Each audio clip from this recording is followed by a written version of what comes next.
en Chine. Donc, les 4 vaccins qui tiennent la corde, donc il y a le vaccin qui a été développé par une collaboration entre l'Université d'Oxford et la société AstraZeneca. Donc, c'est un vaccin dont la technologie est basée sur une ancienne technologie vaccinale qu'on utilise depuis des années, celle qui consiste à utiliser un vecteur viral désarmé.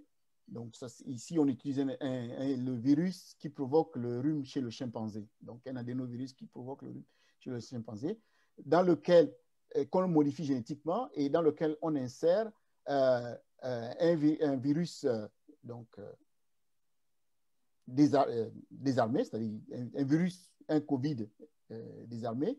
Et on utilise ce vecteur viral-là pour transférer donc, le virus désarmé dans notre corps. C'est la technique classique. Ça va provoquer donc, la production d'anticorps chez le patient. Donc, cette technique-là, elle est utilisée par le vaccin d'Oxford AstraZeneca, mais aussi par le Gamaleya Sputnik 5.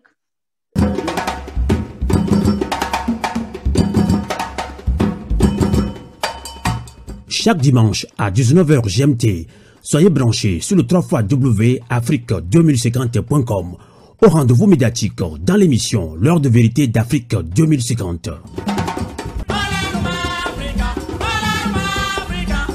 Docteur Jean-Aimé Mouketchou reçoit en direct celles et ceux qui font l'actualité politique, diplomatique, économique, sociale et culturelle de l'Afrique et dans d'autres continents avec un panel riche des intervenants.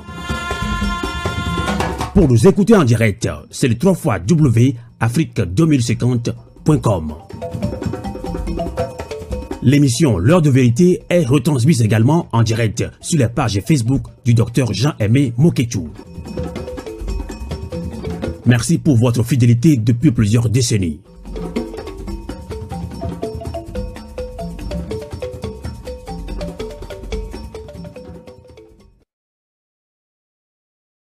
Précisé à l'université de Nancy 1 en France en 2000.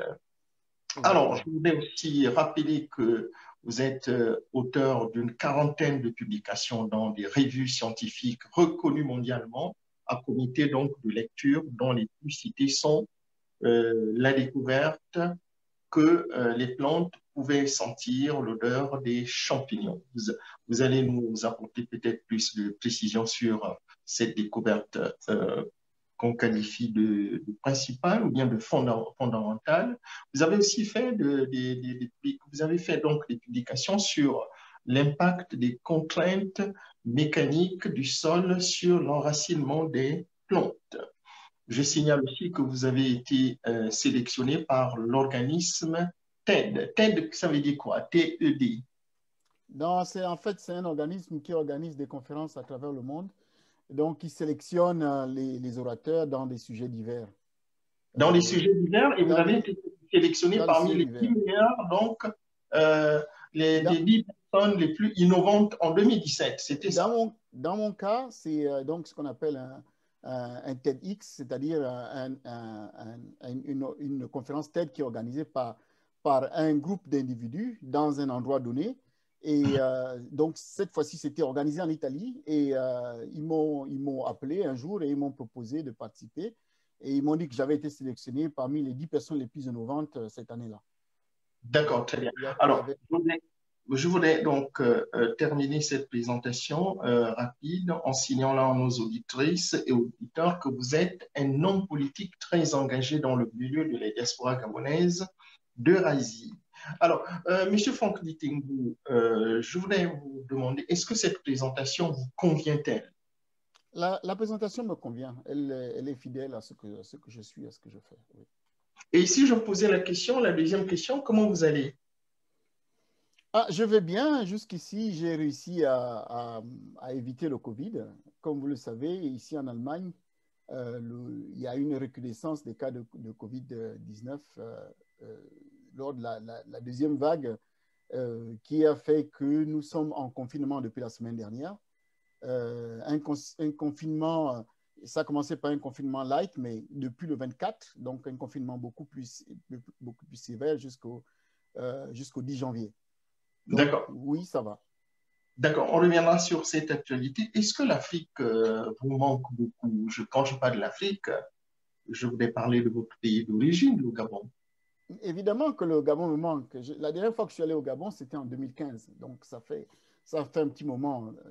Le Gabon me Ça manque. fait Le Gabon, presque 5 ans déjà. Alors déjà. pourquoi vous devrez être en ce moment en train de passer vos fêtes de fin d'année dans votre pays d'origine? Ah, il ne fait aucun doute que si j'avais la possibilité de rentrer au Gabon, rentrer dans un pays, un Gabon débarrassé de la dictature, c'est sûr que je rentrerai au Gabon. Il y a pas de souci là-dessus. Il Qu'est-ce y que a vous aucun voulez dire problème par là-dessus. là? Qu'est-ce que vous Ce, voulez dire? ce que je veux dire par là, c'est que le Gabon aujourd'hui ne remplit pas les conditions de ce qu'on pourrait qualifier comme étant un État démocratique. Cela signifie un État qui donne la possibilité à ses ressortissants de pouvoir exprimer la pleine capacité la pleine capacité de leur connaissance. C'est-à-dire que l'Allemagne m'a donné la possibilité donc de travailler, de vivre ici, et j'en suis très reconnaissant. Et l'Allemagne forme ses étudiants, et je contribue à la formation de ces étudiants-là, à former l'élite allemande. Et cette élite allemande trouve au sein de l'Allemagne la possibilité donc de travailler et de contribuer au développement du pays. Mais cette possibilité-là, aujourd'hui, les Gabonais en sont privés. Et beaucoup de Gabonais comme moi vivent à l'étranger, travaillent à l'étranger. Plutôt que d'aller donner cette énergie, ces connaissances-là et contribuer au développement de leur pays, ils sont obligés ils donnent cette capacité, cette pleine capacité-là au pays qui les accueille. Ce qui est, Bien, pour ainsi dire, bien, dommage. bien.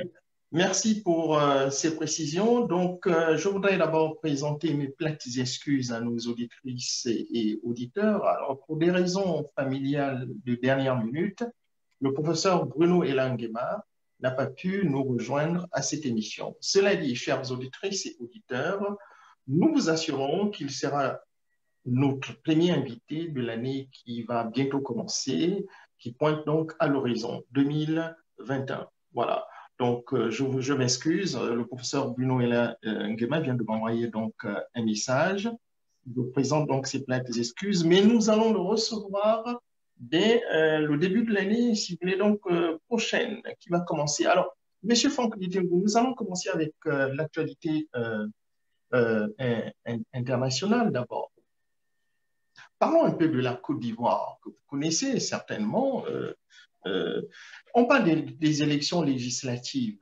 Il semblerait que le président, l'ancien président Laurent Gbagbo, a donné son accord de principe, c'est-à-dire sa formation politique a accepté d'aller à ces élections législatives.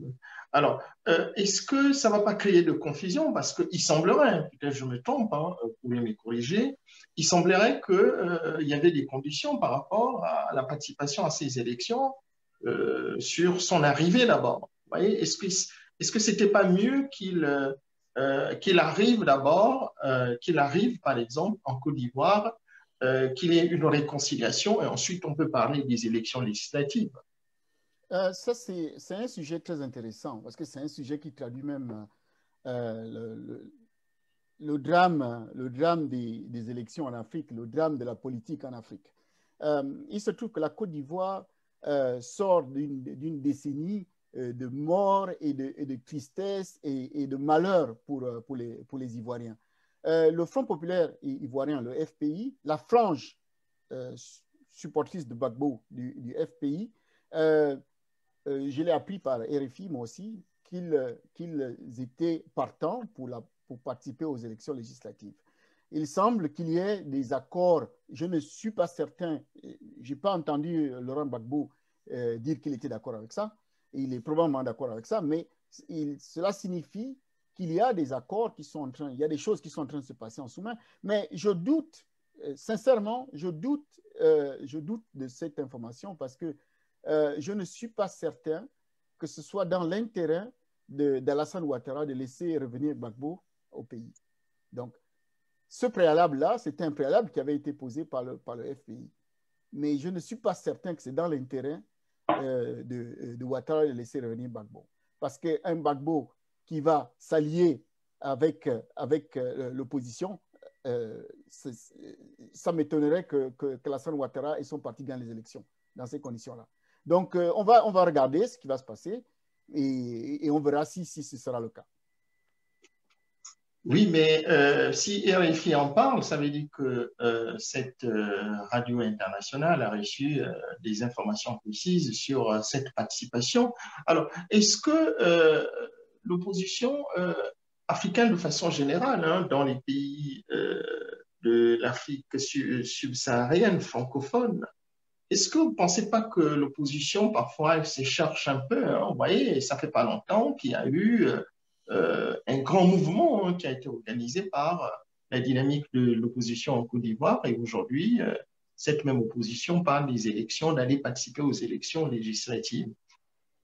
Vous savez, on va dire la marque de fabrique des régimes dictatoriaux en Afrique consiste à démembrer, à désosser l'opposition. C'est-à-dire que pendant des années, vous avez vu ce qui s'est passé en Côte d'Ivoire. Laurent Gbagbo s'est retrouvé tout seul. Et il a été chassé du pouvoir.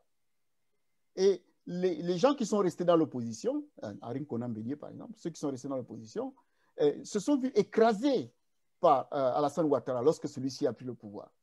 C'est toujours un mauvais calcul de croire qu'en se divisant, on peut arriver à quelque chose. C'est un mauvais calcul. Et c'est un mauvais calcul en Côte d'Ivoire, c'est un mauvais calcul au Gabon aussi. On en reparlera. Donc,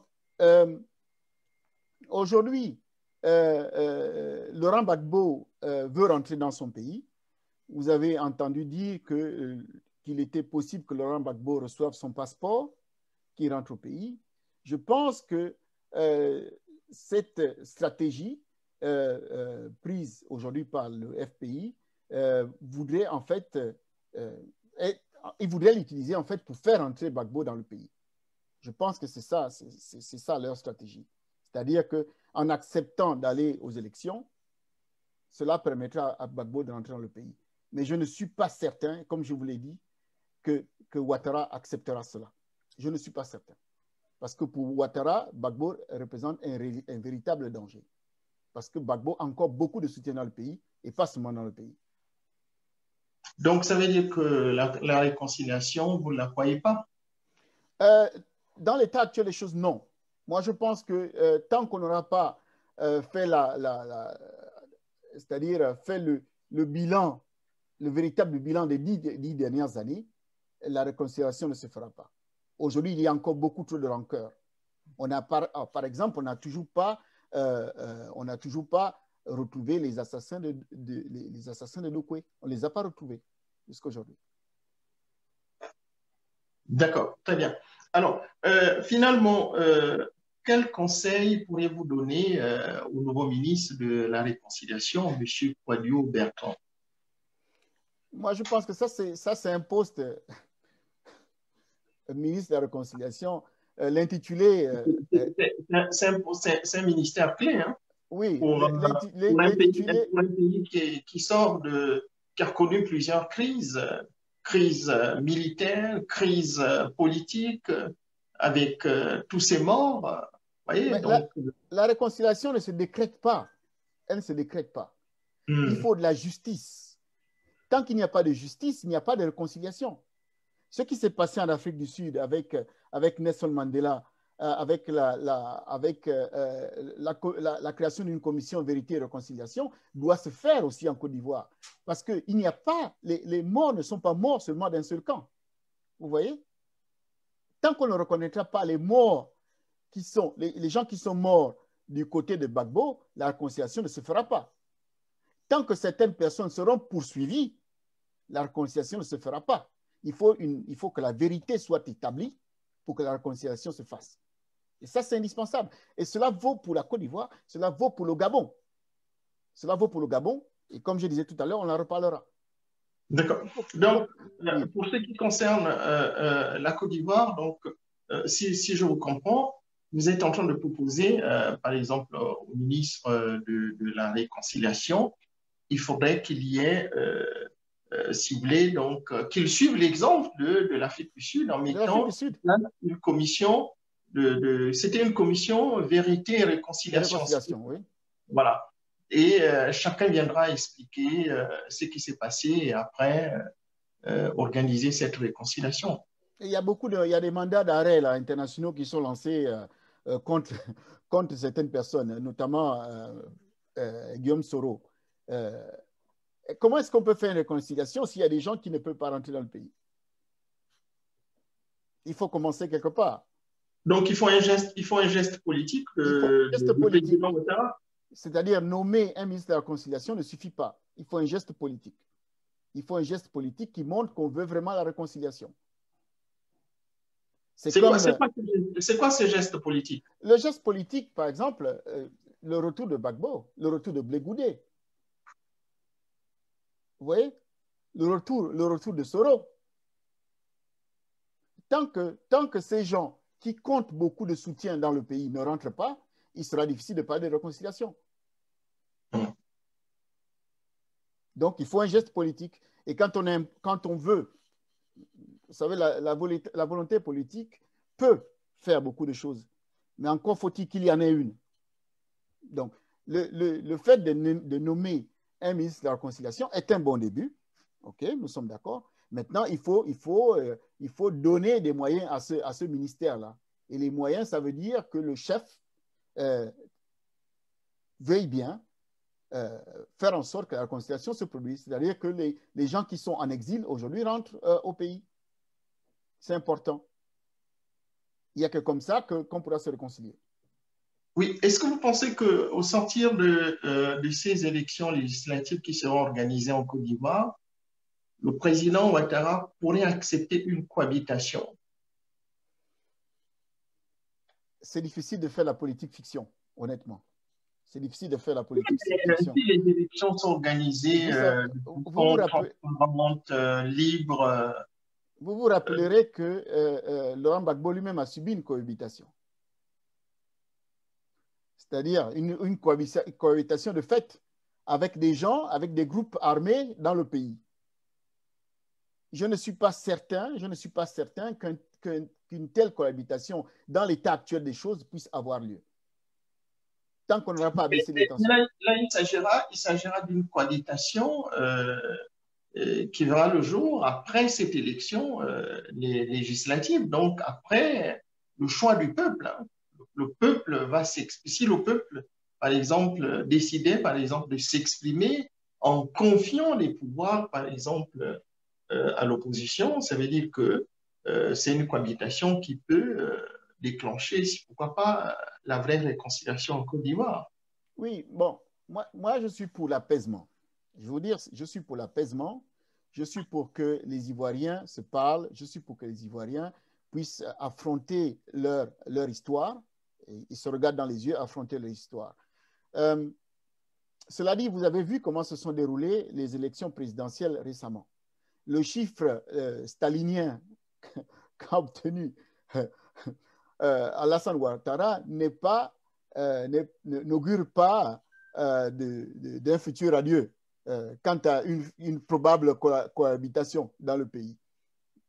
Donc, je suis assez sceptique, hein. Même si moi j'appelle à l'apaisement, honnêtement, j'appelle à l'apaisement, comme je l'ai dit, hein. Je veux que les Ivoiriens se parlent, je veux que les Ivoiriens discutent. Vous voyez, je rencontre des Ivoiriens ici en Allemagne, je rencontre des Ivoiriens pro-Gbagbo et beaucoup en sont encore restés à la guerre. Vous voyez, la paix on n'est pas encore au niveau de la paix. Il faut un geste fort d'Alassane Ouattara qui montre que l'apaisement, qu'il veut l'apaisement. C'est ça. Il faut qu'il fasse un geste fort. Est-ce qu'on peut dire que la Côte d'Ivoire n'a pas de véritable leader politique depuis le décès du président Houphouët-Boigny? Non, je ne suis pas d'accord avec cette affirmation. Vous savez pourquoi je pose cette question? Parce que si je vous cite hein, l'élite politique, hein, vous avez deux anciens présidents de la République, c'est formidable, hein, M. Bédié, M. Gbagbo. Vous avez des anciens ministres, les anciens présidents de l'Assemblée nationale, le Premier ministre, donc Guillaume Soro, Blé Goudet, qui était ministre, sans compter toute l'élite universitaire, politique. Vous avez monsieur, par exemple, Koulibaly. Alors, pourquoi cette élite n'arrive pas, jusqu'à ce jour, de trouver une solution depuis que ce pays se retrouvait dans une crise vraiment catastrophique avec tous ces décès? Je pose cette question. Vous êtes en Allemagne, vous avez vu, par exemple, en sortie de la Seconde Guerre mondiale, plus de 50 millions de personnes qui ont été tuées. Vous avez vu les pays qui ont perdu des millions de personnes. Et au sortir de cette crise à l'échelle du monde, vous avez vu, par exemple, l'Europe, la France et l'Allemagne, par exemple, qui étaient des grands ennemis, ont décidé de se retrouver autour d'une table. Pourquoi en Afrique, on n'arrive pas de prendre ces exemples, de suivre ces exemples? Moi, je ne suis pas d'accord avec vous, Dr Mouketou. Je vais vous prendre des cas. Hein. Il y a le cas du Ghana, juste à côté. Le cas du Ghana où Jerry Rawlings a pris le pouvoir par un coup d'État. Aujourd'hui, nous sommes à combien de présidents? Peut-être à 5 présidents. Le président se relaie à la tête du pays sans aucun problème. Et le Ghana, contrairement, et d'ailleurs, c'est très intéressant, parce que ce type de problème-là se retrouve souvent en Afrique francophone. On se demande bien pourquoi. Et selon vous, pourquoi? Selon vous? Je pense que c'est le cas de la Côte d'Ivoire aussi. Hein. Il y a beaucoup d'ingérences étrangères et nous sommes très perméables aux ingérences étrangères. Nous sommes perméables aux ingérences étrangères. Attendez. Nous ne sommes pas les premiers, vous me permettez, nous ne sommes pas les premiers, les derniers à être, de se retrouver dans une situation de domination. Ce n'est pas une situation de domination. Il y a des peuples qui ont été dominés et qui aujourd'hui sont en train de s'affirmer à l'échelle du monde. Laissez-moi vous expliquer. Ce n'est pas vraiment une situation de domination. Ce n'est pas vraiment une situation de domination. Vous prenez les États-Unis et le Japon. Le Japon était en situation de domination. L'Allemagne était en situation de domination. Il y a encore une base militaire française. La Chine était dans une situation de domination. Donc, ce n'est pas ça le problème. Le problème se pose à 2 niveaux. Le premier niveau concerne la puissance colonisatrice.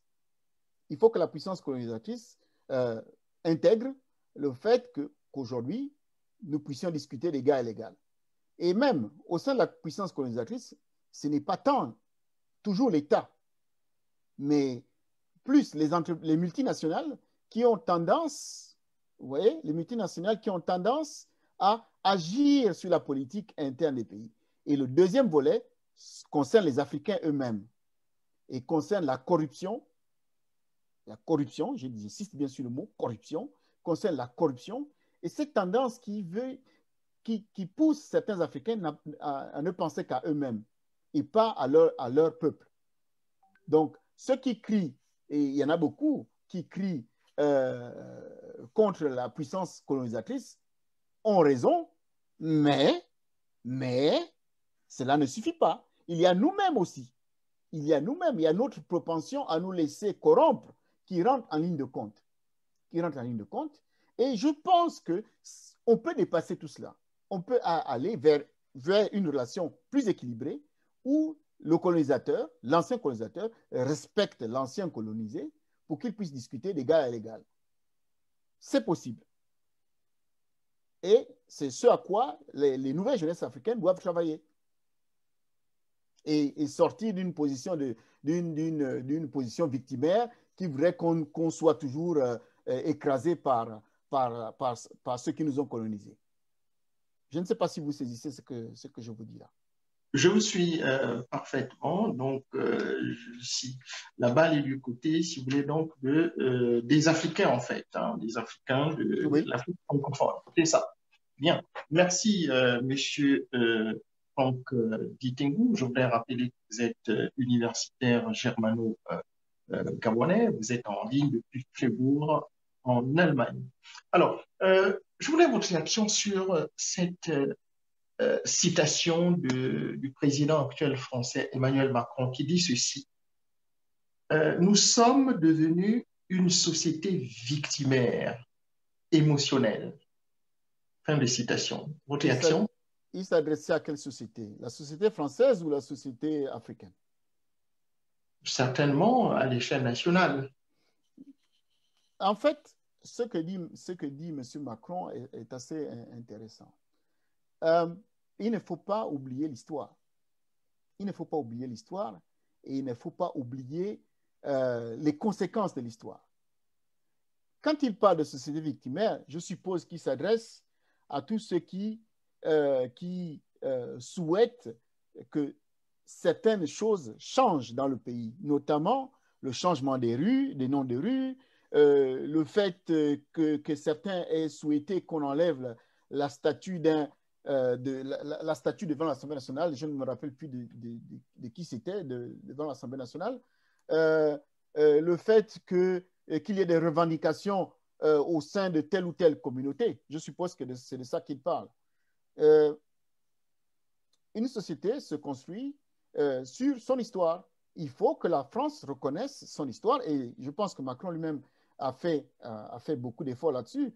Il s'est exprimé en Algérie où il a reconnu le rôle néfaste de la colonisation. Je pense que c'était un bon début. Et de l'autre côté, il faut aussi que les enfants des anciens colons s'organisent et fassent en sorte de se faire respecter. Et pour se faire respecter, il faut s'unir, il faut développer un tissu économique qui fasse en sorte que les gens puissent vous respecter. D'accord. Bien. Merci, M. Franck Ditengu, pour toutes ces précisions. Nous allons prendre notre premier sujet donc, de cette édition. Nous sommes en direct donc, depuis les États-Unis sur Afrique 2050. Il est précisément quelle heure fait-il à Fribourg en ce moment? Il est 23h30. 23h30, donc 18h, 18h30 à Halifax et 17h30 chez Jacques Roger, donc à Washington.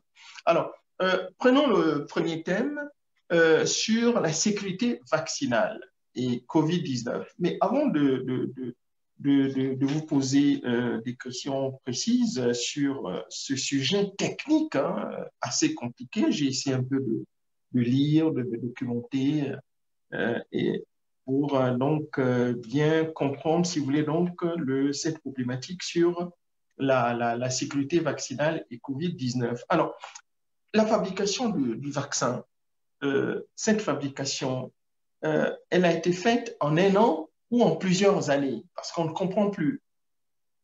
Vous parlez de quel vaccin? Déjà. Mais le vaccin contre le COVID-19.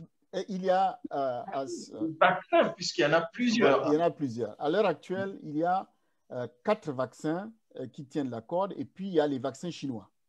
Il y a les vaccins qui sont fabriqués en Chine. Donc, les 4 vaccins qui tiennent la corde, donc il y a le vaccin qui a été développé par une collaboration entre l'Université d'Oxford et la société AstraZeneca. Donc, c'est un vaccin dont la technologie est basée sur une ancienne technologie vaccinale qu'on utilise depuis des années, celle qui consiste à utiliser un vecteur viral désarmé.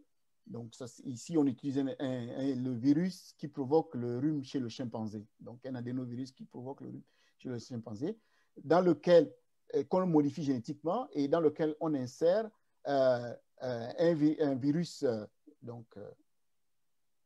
désarmé, c'est-à-dire un virus, un COVID désarmé.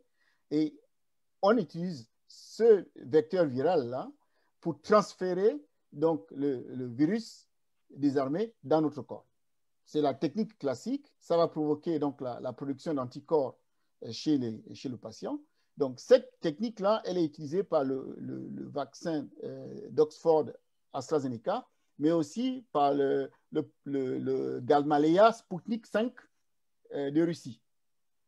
Il me semble aussi que c'est la technique qui est utilisée par les Chinois. Maintenant, les vaccins qui posent problème ou qui posent beaucoup d'émoi au sein de la population, ce sont les vaccins qui sont développés par la société Moderna aux États-Unis, financés à hauteur de 2,3 milliards de dollars par le gouvernement des États-Unis, okay? Donc la société Moderna, et le vaccin Pfizer-BioNTech. Pfizer, c'est une société pharmaceutique mondialement connue, et BioNTech est une start-up allemande qui se trouve à 2 heures de l'endroit dont je vous parle, d'où je vous parle, à Tübingen, qui a été développé par 2 chercheurs allemands, un couple d'ailleurs, développé par ce couple-là. Alors, il semblerait que parmi ces 2 chercheurs, il y a un qui est d'origine turque. Les deux. Les deux sont d'origine turque. Les deux sont d'origine turque. C'est pas mal, non? Vous voyez ce que ça fait de... Oui. C'est formidable. C'est formidable. C'est bien pour la diaspora, la diaspora turque. Ces 2 vaccins ont une particularité. Ils sont développés sur la même technique. C'est ce qu'on appelle la technique à ARN messager. Qu'est-ce que cela veut dire? J'espère que vous pouvez me donner un peu de temps pour expliquer ici, parce que c'est important. Je vous en prie. C'est important parce que, vous savez, cette émission, et en ce moment, nous regardons les auditeurs en ce moment, elle est très suivie donc à l'échelle du monde. Et nous allons vraiment nous intéresser surtout donc de l'Afrique. Voilà, l'Afrique et le Covid et la sécurité vaccinale. Donc, de quoi s'agit-il? Il faut déjà comprendre ce que c'est qu'un ARN messager. Il faut savoir que donc, tout organisme vivant, donc nous, par exemple, les plantes, les champignons, on a donc des cellules. À l'intérieur de ces cellules, il y a des noyaux. Et à l'intérieur du noyau, il y a ce qu'on appelle donc le grand livre, donc le grand livre qui permet de faire tout ce que nous sommes, c'est-à-dire la peau, les yeux, tout ça, qu'on appelle le génome. Donc le génome, c'est l'ADN. Donc c'est là où se trouve notre ADN. Et dans ce grand livre-là, donc c'est un grand livre de recettes. On peut prendre comme un grand livre de recettes. Par exemple, il y a la recette pour faire des cheveux. Et pour faire des cheveux, donc il faut pouvoir lire le gène. Donc cette recette-là est contenue dans un gène. Il faut pouvoir le lire. Pour pouvoir le lire, il faut convertir donc l'information qui se trouve sur cette page-là, donc pour faire des cheveux, en protéines. Pour convertir ça, il y a une étape qu'on appelle le passage par l'ARN messager. Donc, c'est une copie du gène.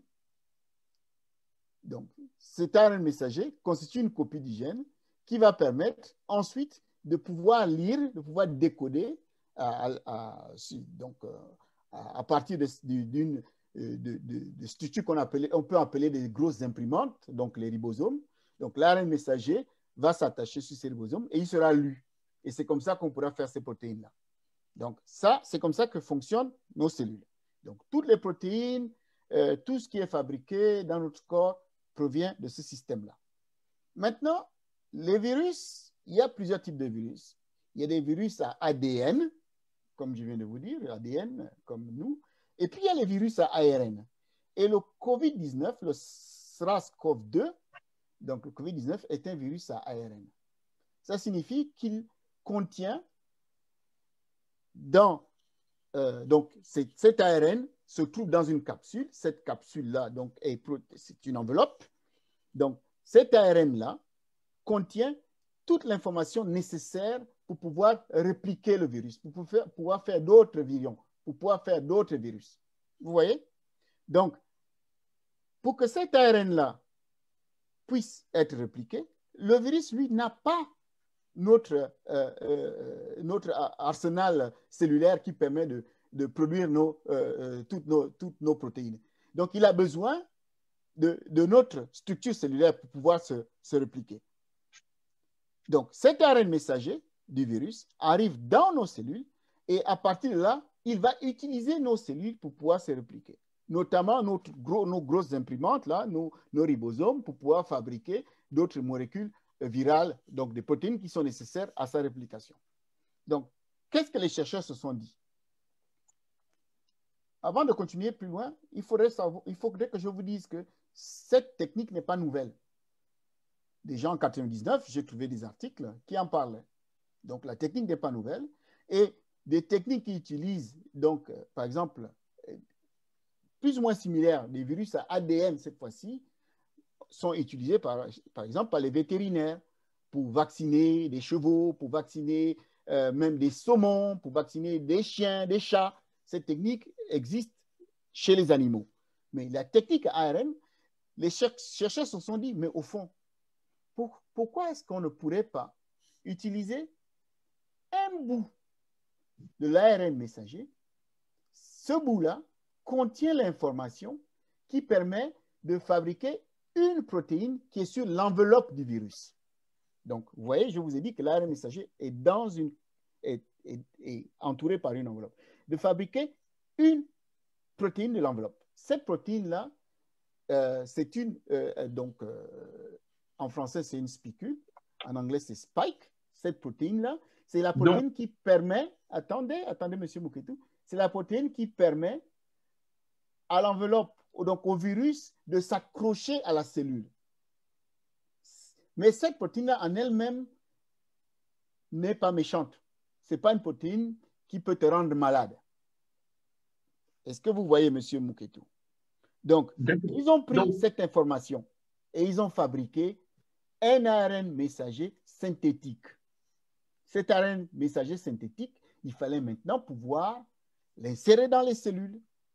Et comme l'ARN messager, cet ARN messager, si on l'injecte comme ça, il sera automatiquement dégradé. Ils se sont dit, OK, on va le protéger. Donc, ils l'ont mis dans des particules lipidiques pour protéger cet ARN messager-là. Comme cela, ces particules lipidiques peuvent fusionner avec la membrane et relarguer l'ARN messager dans nos cellules. D'accord. Donc, si je comprends, ce vaccin, il a été fabriqué en plusieurs années. Disons que le processus, la recherche qui a conduit au développement du vaccin tel que nous le connaissons aujourd'hui existe depuis plusieurs années. Donc c'est pas fondé, hein, puisqu'on dit que c'est un vaccin qui a été fabriqué il y a 1 an, moins de 1 an. La technique qui consiste à faire de cet ARN messager-là un vaccin, ça c'est récent. Vous comprenez? En revanche, la technique qui consiste à prendre une information, donc génétique, l'insérer dans une capsule et infecter une cellule, c'est quelque chose qui existe depuis longtemps. Mais attendez. Mais monsieur, vous pouvez poursuivre votre raisonnement. Ce sont des problématiques que vous maîtrisez, mais moi, je vous interroge. Bon, ce ne sont pas des sujets que je maîtrise. Je voudrais expliquer quelque chose de très important. Quand vous parlez, excusez-moi, excusez-moi de vous interrompre, quand vous parlez de la technologie, donc, en vous écoutant, ce vaccin est très positif. Mais je n'ai pas fini. Attendez. Pourtant, il y a une absence, excusez-moi, il y a une absence de connaissances et il manque de recul sur l'efficacité même de ce vaccin. C'est pour ça que je souhaiterais que vous me laissiez développer un peu plus. Donc, une fois que cet ARN messager-là arrive dans les cellules, il est automatiquement pris en charge par nos imprimantes dont je vous parlais. Et ces imprimantes vont se mettre à fabriquer cette protéine virale qui en elle-même n'est pas pathogène. Vous voyez? Cette protéine virale, ensuite exportée en même temps que beaucoup d'autres protéines de nos cellules à l'extérieur de la cellule. Et c'est là où notre système immunitaire va la reconnaître comme une protéine ne faisant pas partie de notre soi, donc de notre environnement. Et à ce moment-là, des anticorps seront produits contre cette protéine-là. Et donc, on va activer le système immunitaire. Juste pour vous dire, cet ARN messager n'a aucun... En fait, c'est du domaine de l'impossible pour qu'il se retrouve dans le noyau. Il ne peut pas se retrouver dans le noyau. Il sera toujours dans le cytoplasme, c'est-à-dire à l'extérieur du noyau. Premier point. Deuxième point, pour le vaccin Pfizer-BioNTech, il y a 43 548 personnes qui ont pris part au développement de ce vaccin, donc qui ont été testées. Et moi, j'ai regardé l'article parce qu'il y a beaucoup de choses qui circulent. On dit, oh, on ne connaît rien du vaccin. Non, il y a des publications. J'ai regardé les publications et j'ai regardé les effets secondaires. Donc, les effets secondaires. Il se trouve que La majorité des effets secondaires, ce sont exactement les mêmes effets secondaires que l'on voit lorsqu'on prend le vaccin du type AstraZeneca. C'est-à-dire, on a gonflement, fièvre, maux de tête. D'accord. On va essayer d'avancer. Merci pour toutes ces précisions vraiment techniques, hein. Alors, il y a quelques mois, hein, monsieur Franck Anissé Ditingou, je vous avais reçu sur Afrique 2050 avec Jacques Roger et nous vous avions demandé si vous étiez pour ou contre un vaccin anti-Covid. Quelle est votre position aujourd'hui?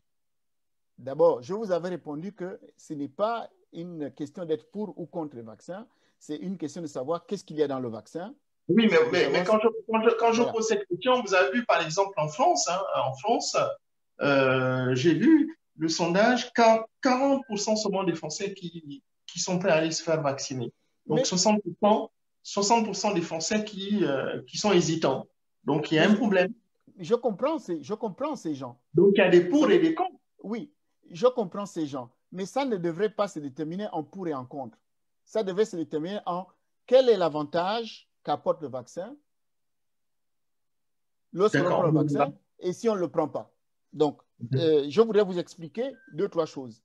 Nous avons là une épidémie qui dure déjà depuis 1 an. Okay? Donc, l'épidémie peut continuer comme ça pendant longtemps. Quand je regarde les publications d'AstraZeneca sur le vaccin d'AstraZeneca ou le vaccin de Pfizer, je vois que l'immunité que procure le vaccin est, au bout de quelques jours, est meilleure que l'immunité de quelqu'un qui a souffert de la COVID-19. C'est-à-dire que lorsque la personne reçoit le vaccin, elle va avoir des anticorps comme une personne qui a eu le COVID-19. Donc, maintenant, posez-vous la question suivante. Si les gens se vaccinent, les gens développent donc une immunité, n'est-ce pas? Donc, ces gens qui ont développé une immunité ne peuvent plus tomber malades. Si plusieurs personnes se vaccinent, le nombre de personnes qui ne peuvent plus tomber malades augmente automatiquement et donc le nombre de personnes qui peuvent tomber malades décroît automatiquement. D'accord, je pose des questions dans ce sens. Ouais. Alors, tout à l'heure, disons, vous étiez en train de nous dire, de nous présenter, si vous voulez, donc ces vaccins, notamment celui de l'ARN messager. Hein, c'est l'expression que vous avez utilisée qui décrit donc la chronique différence, c'est-à-dire la différence avec celui à virus atténué. Alors, moi, je voudrais vous demander, revenir sur ce sujet. Que pouvez-vous nous en dire à ce sujet, à propos de, vraiment en quelques mots, parce qu'il y a des auditeurs qui me disent que il faudrait que vous utilisez des mots plus simples, pour qu'eux puissent comprendre. D'accord. Voilà. Bon, on va être en dehors des réseaux sociaux, mais vous avez, nous avons beaucoup d'auditeurs sur la radio qui vous suivent et qui nous disent que c'est le sujet intéressant, mais il y a des mots techniques que vous utilisez. D'accord.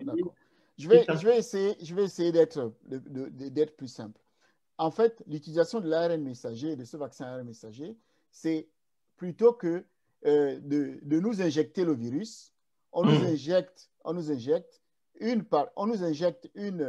partie du code génétique du virus qui va faire en sorte que nous-mêmes, on va produire des protéines virales et ces protéines virales vont être reconnues par notre système immunitaire et va produire des anticorps qui vont nous protéger. C'est ça. Donc, c'est pour booster le système immunitaire. D'accord. Ces protéines-là ne restent pas longtemps dans le sang. Elles sont dégradées rapidement. C'est important. Donc, on ne devient pas nous-mêmes des sortes de virus. Non. Il n'y a pas de transformation génétique nous concernant. Non. Et l'ARN messager a une durée de vie, a une certaine durée de vie, et au bout de quelques jours, il est dégradé. Donc, nous-mêmes, on ne devient pas des mutants. Donc, ça, c'est l'une des inquiétudes. Deuxième chose, quels sont les avantages et quels sont les inconvénients? Les inconvénients. L'inconvénient avec cette technique, c'est qu'il y a des gens par exemple, les jeunes qui ont un système immunitaire très actif, les jeunes sont susceptibles de développer des réactions allergiques. C'est pour cela qu'on les jeunes, oui. Les jeunes. C'est pour cela qu'on vaccine les personnes âgées, parce que chez les personnes âgées, le système immunitaire répond moins violemment, donc ils sont susceptibles de supporter le vaccin plus facilement.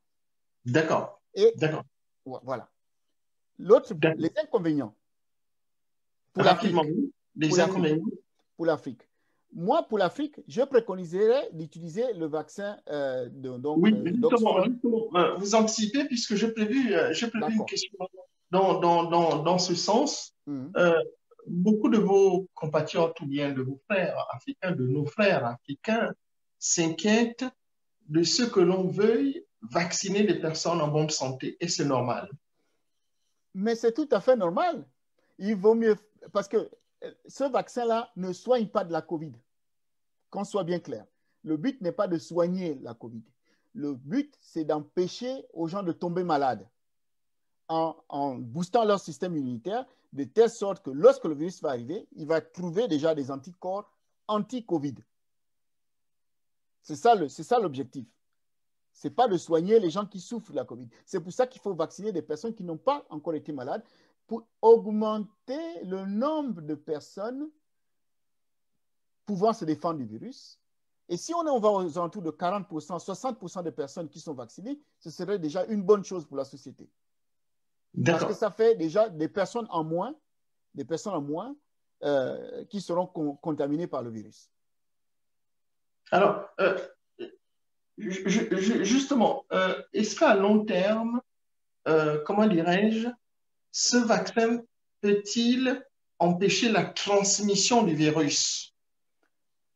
Le vaccin en lui-même, oui.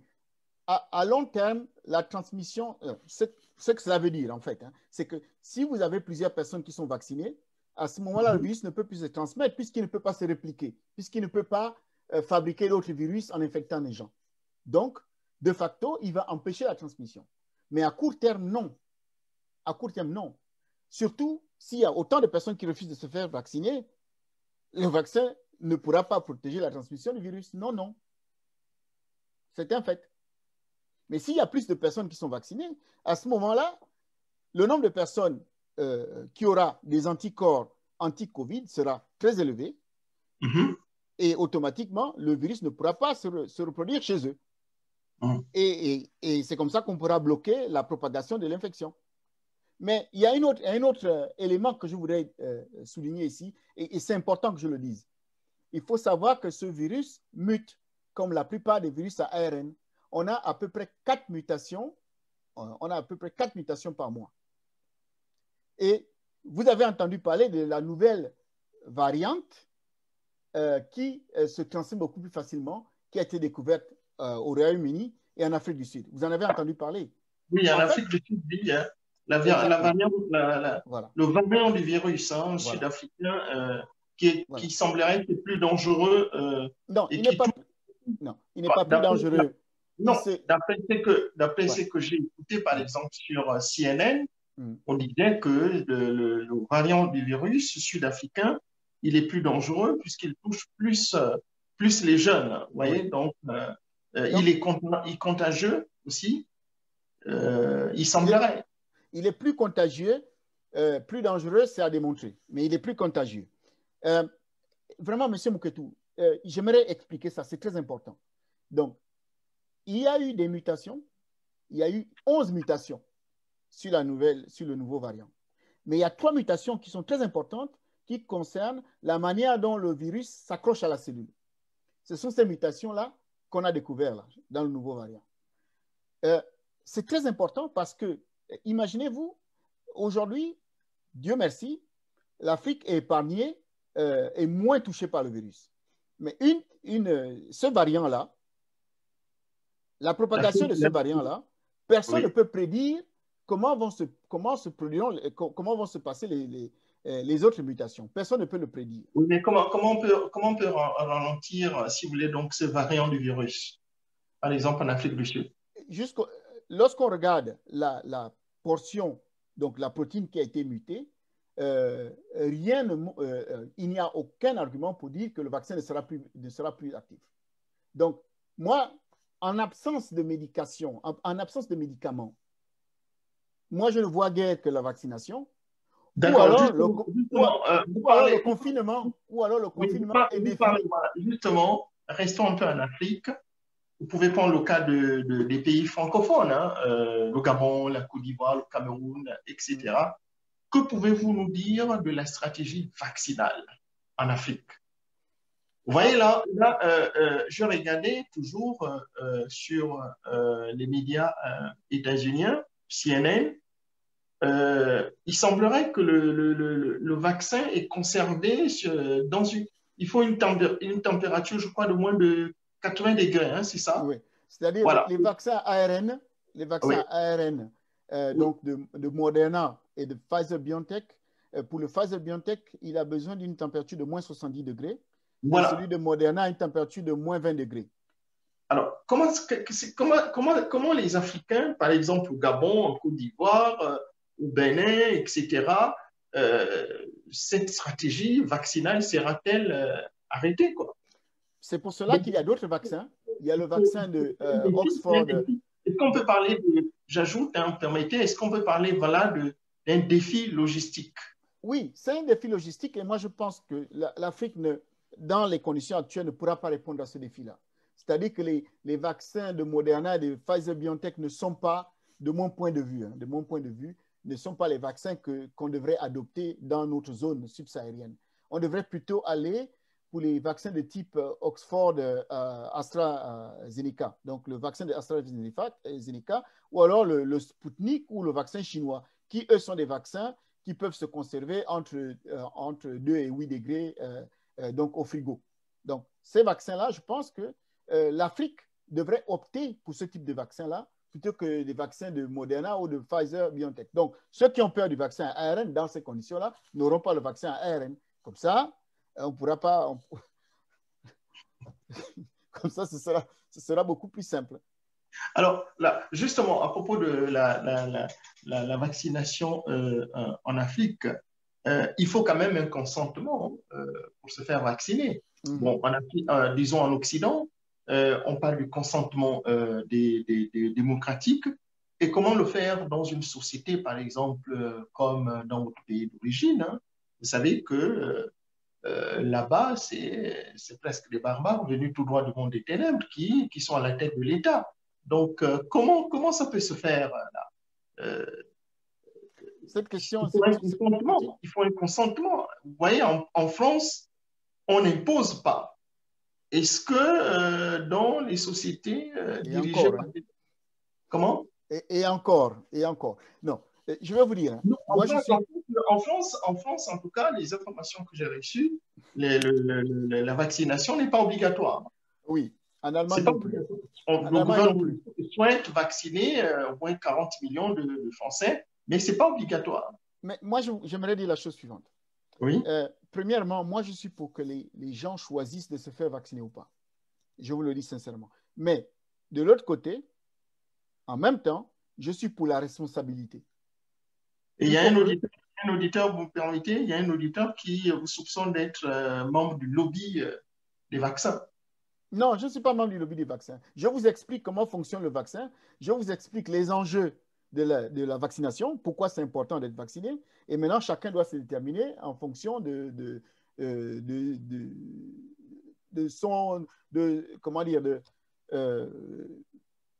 soi-même. C'est-à-dire que chacun doit prendre ses propres décisions, de son libre arbitre.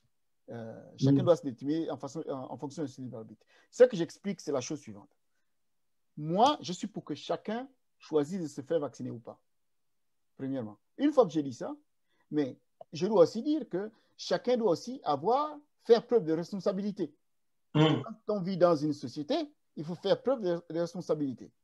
Maintenant, il y a des choix qui s'offrent à nous. Mais tout le monde se pose la question de savoir, mais comment se fait-il qu'en Chine, ils en sont à avoir des fêtes, à se retrouver? La Chine a vécu 3 mois de confinement strict. Oui, mais c'est à vérifier. Vous savez que c'est une société, voilà.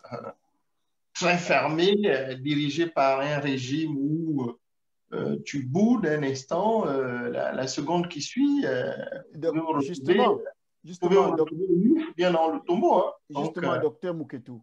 est-ce que les images montrant les Chinois en train de danser dans des boîtes de nuit, est-ce que ce sont des images vraiment qui reflètent la réalité de la situation dans le pays? Ce sont des images, docteur Muketu, je n'aimerais pas avoir une discussion sur les images, mais ce que je peux dire, c'est que j'ai vu le reporter de France 2 dans cette boîte de nuit-là. Donc, je pense qu'il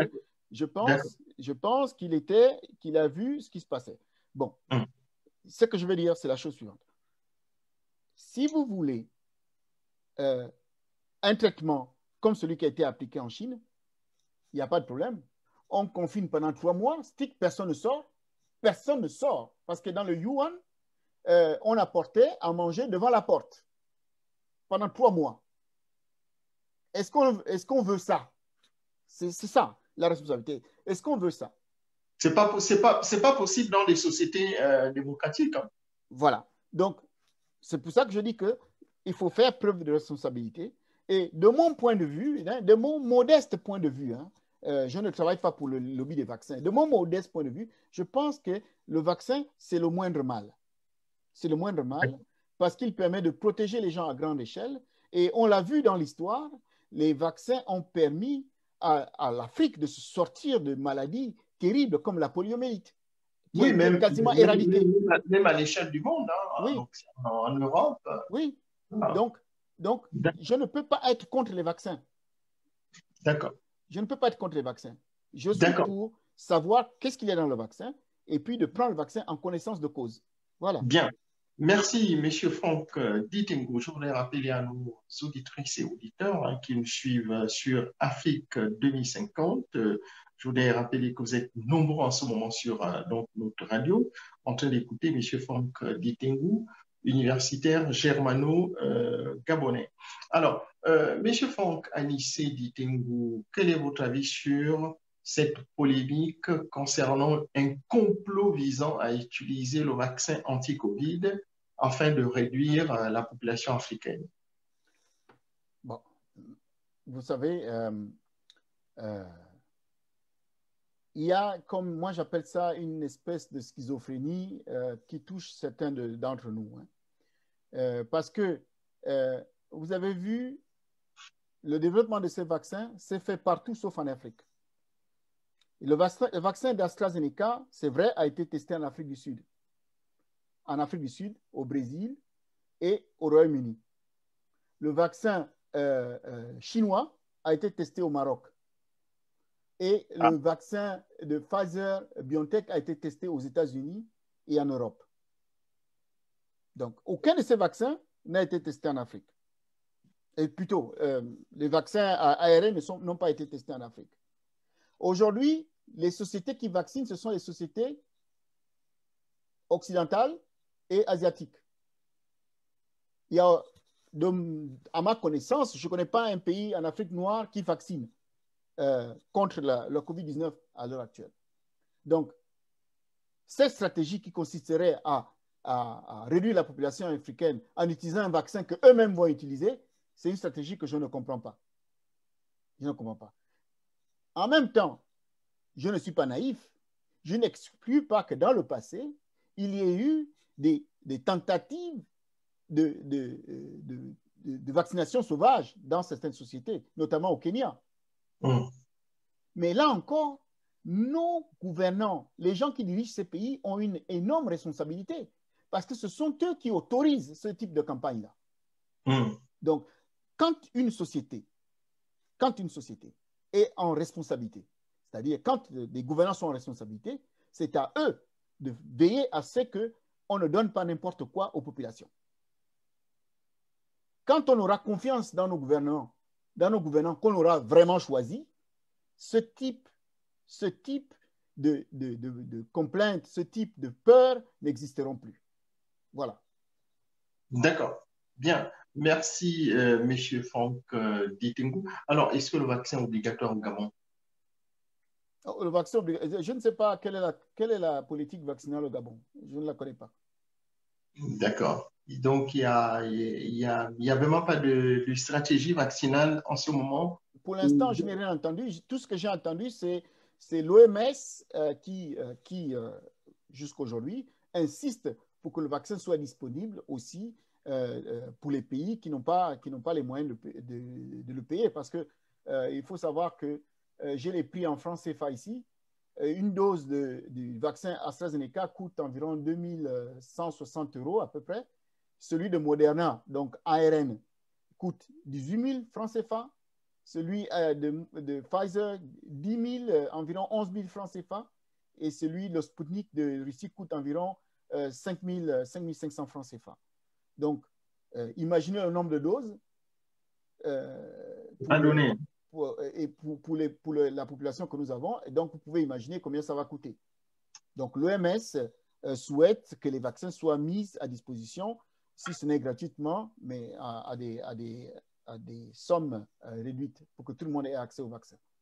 Donc, en dehors du défi logistique de la vaccination en Afrique, nous avons aussi le défi financier qu'il faut donc ici poser clairement. Alors, merci, M. Franck Ditengu. Nous allons enchaîner avec le deuxième sujet de notre émission. Nous allons parler maintenant de votre pays d'origine, le Gabon, devant une impasse ou un espoir de changement et d'alternance politique. Alors, première question que je voudrais vous poser, M. Franck Ditengu, pensez-vous que depuis 2016, la vie politique dans votre pays est normale? C'est une question. De manière objective, hein, je ne sais pas si vous comprenez le sens de ma question. Je comprends le sens de la question. Ouais. La question, c'est savoir, est-ce que si la vie politique au Gabon se déroule normalement, est-ce qu'on aurait des prisonniers politiques, par exemple?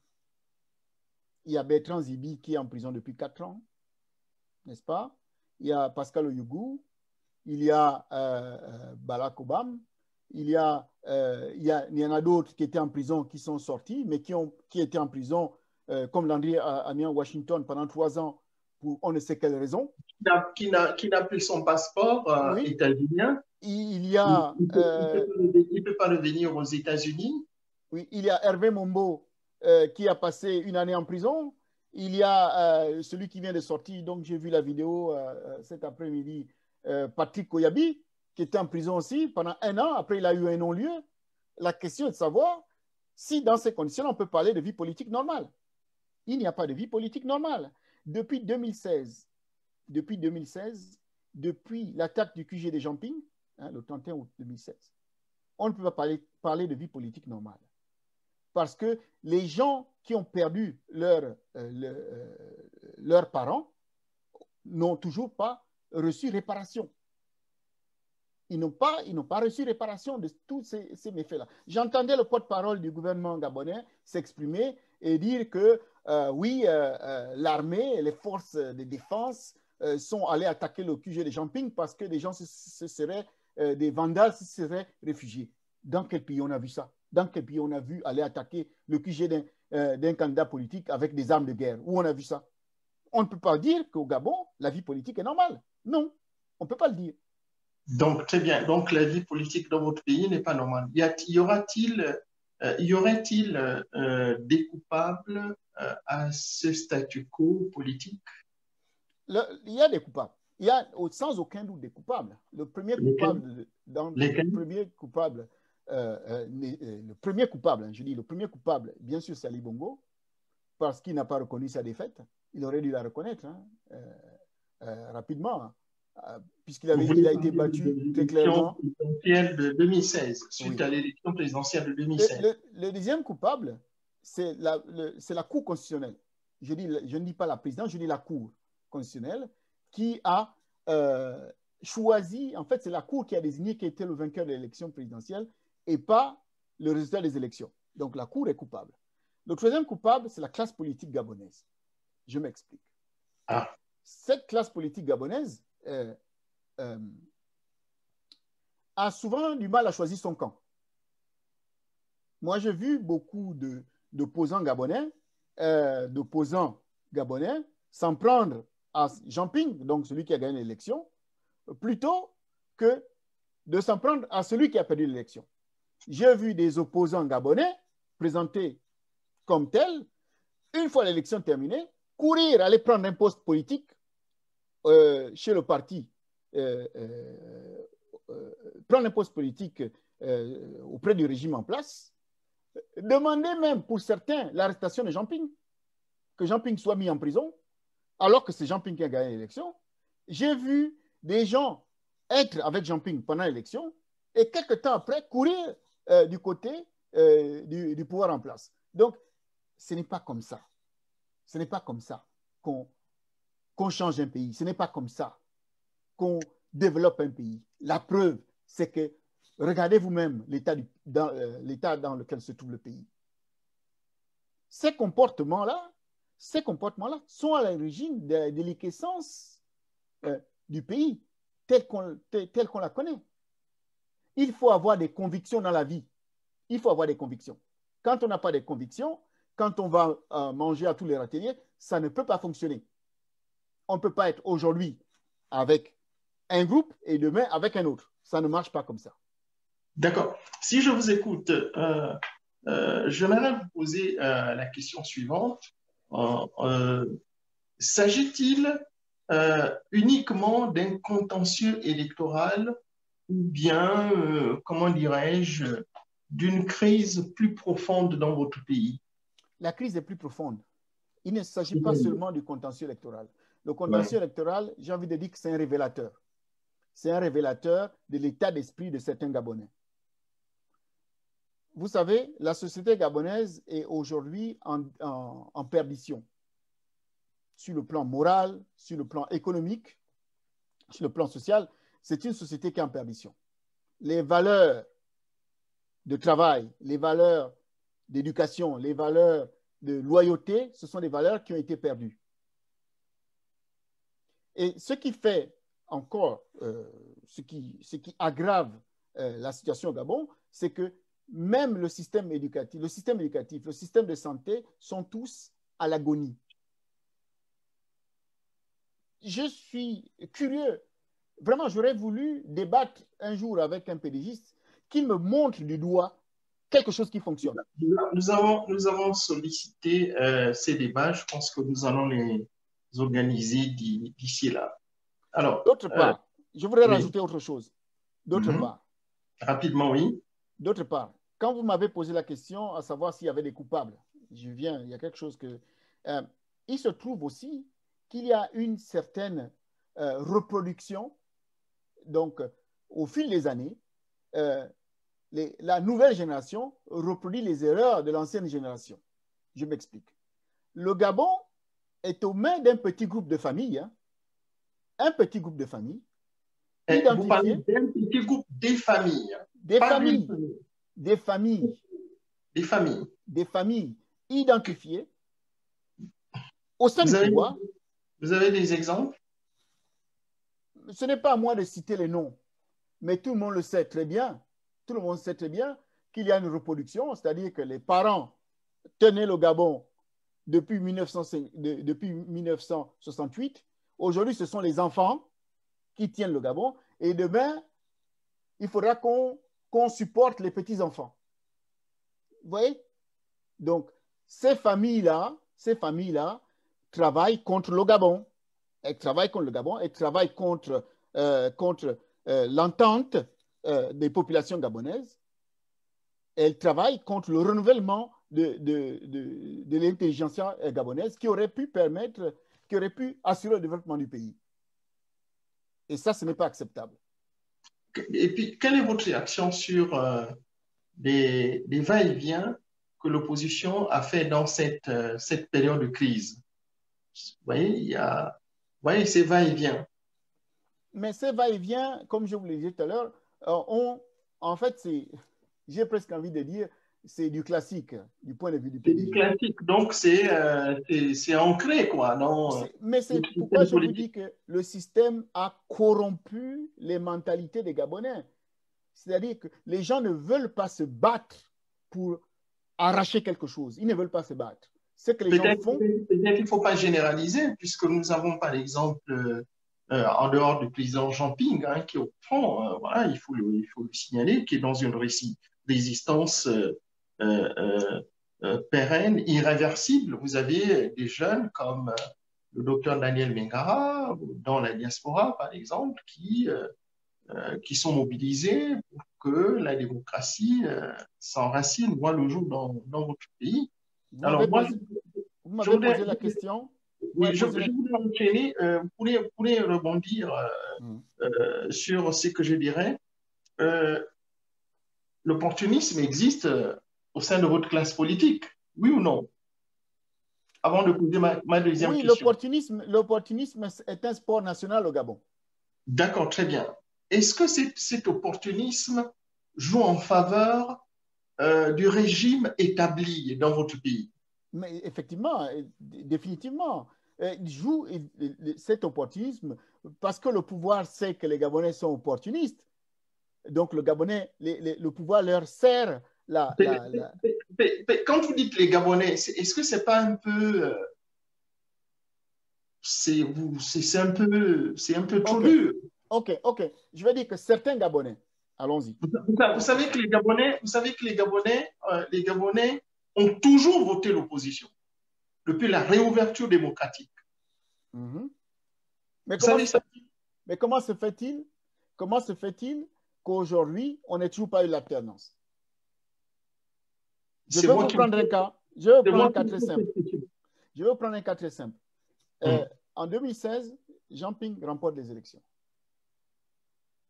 Au lendemain des élections, il y a un certain nombre d'amis de Jean Ping qui font la transhumance quand ils se rendent compte que Jean Ping, que la prise de pouvoir traîne, ils traversent, ils vont de l'autre côté. Ils rejoignent le pouvoir parce qu'ils ont des strapontins. Ce type de comportement, c'est des comportements qu'on voit depuis des années et des années. Il suffit de prendre l'union au lendemain de la conférence nationale, en 1990, vous regardez qui était avec qui. Et vous regardez aujourd'hui qui est avec qui. C'est incroyable. Le mélange de genres, le mélange de personnes, la transhumance, le changement de côté, tout ce qui s'est passé depuis là. Même depuis 2016, même au sein de la nouvelle génération, vous trouvez ce genre de comportement-là. Vous voyez? Il faut que ça change. Très bien. Alors, et tous vos amis opportunistes au sein de l'opposition, avez-vous de leurs nouvelles? Mes amis opportunistes? Moi, je n'ai pas d'amis opportunistes. Ouais. Mais vous avez des amis opportunistes. Vous savez, vous voyez, vous avez dit, je vous ai posé des questions, la question sur les va-et-vient. Oui. Beaucoup sont avec le pouvoir établi en ce moment.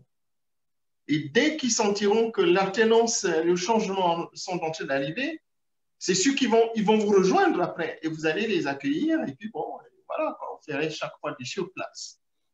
C'est-à-dire que ce que moi j'attends de la présidence de Jean Ping, si Jean Ping prend le pouvoir, c'est que j'attends la présidence, c'est que j'attends la présidence. Je prévois une question dans ce sens, puisque vous êtes en train de faire la transition. Non, je pourrais. Non, attendez, je vais répondre à votre question. Vous pourrez regrouper, puisque ce sont des idées que vous aimeriez enchaîner. Oui. Puisque moi, j'ai prévu quelques questions dans ce sens. Et l'investiture aux responsabilités du président Jean Ping. Mais non, mais je n'ai pas répondu à cette question. J'aimerais quand même y répondre, celle-là. C'est-à-dire que les gens qui voudront revenir, en fait, peuvent revenir, mais il faut qu'ils sachent que le mode de fonctionnement aura changé. C'est-à-dire qu'on va fonctionner suivant les lois, suivant les règles qui auront été établies par le nouveau pouvoir. Donc, ce ne seront plus, cette facilité de transhumance-là ne sera plus possible. D'accord. Et parlons un peu de l'investiture aux responsabilités du président Jean Ping.